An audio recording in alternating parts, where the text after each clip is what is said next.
Mars study yields clues to possible cradle of LifeTEHRAN FNA. The discovery of evidence for ancient seafloor hydrothermal deposits on Mars identifies an area on the planet that may offer clues about the origin of life on Earth. A recent international report examines observations by NASA's Mars Reconnaissance Orbiter (MRO) of massive deposits in a basin on southern Mars. The authors interpret the data as evidence that these deposits were formed by heated water from a volcanically active part of the planet's crust entering the bottom of a large sea long ago. Even if we never find evidence that there's been life on Mars, this site can tell us about the type of environment where life may have begun on Earth, said Paul Niles of NASA's Johnson Space Center, Houston.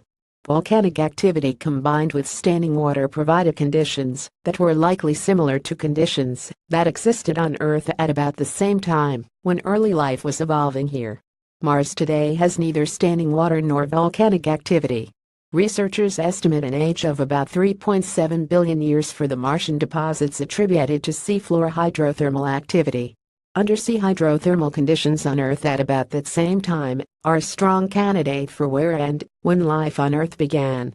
Earth still has such conditions where many forms of life thrive on chemical energy extracted from rocks without sunlight.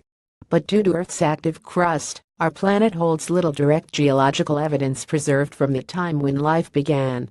The possibility of undersea hydrothermal activity inside icy moons such as Europa at Jupiter and Enceladus at Saturn feeds interest in them as destinations in the quest to find extraterrestrial life. Observations by MRO's Compact Reconnaissance Spectrometer for Mars CRISM provided the data for identifying minerals in massive deposits within Mars' Eridania Basin, which lies in a region with some of the red planet's most ancient exposed crust. This site gives us a compelling story for a deep, long-lived sea and a deep-sea hydrothermal environment, Niles said.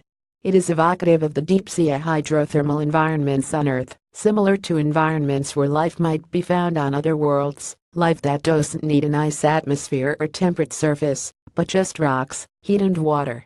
Niles co-authored the recent report in the journal Nature Communications with lead author Joseph Michalski, who began the analysis while at the Natural History Museum, London, and co-authors at the Planetary Science Institute in Tucson, Arizona, and the Natural History Museum. The researchers estimate the ancient Eridania Sea held about 50,000 cubic miles, 210,000 cubic kilometers of water. That is as much as all other lakes and seas on ancient Mars combined, and about 9 times more than the combined volume of all of North America's Great Lakes. The mix of minerals identified from the spectrometer data, including serpentine, talc, and carbonate, and the shape and texture of the thick bedrock layers, led to identifying possible seafloor hydrothermal deposits. The area has lava flows that postdate the disappearance of the sea.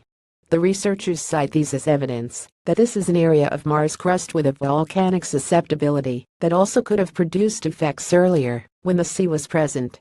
The new work adds to the diversity of types of wet environments for which evidence exists on Mars, including rivers, lakes, deltas, seas, hot springs, groundwater, and volcanic eruptions beneath ice.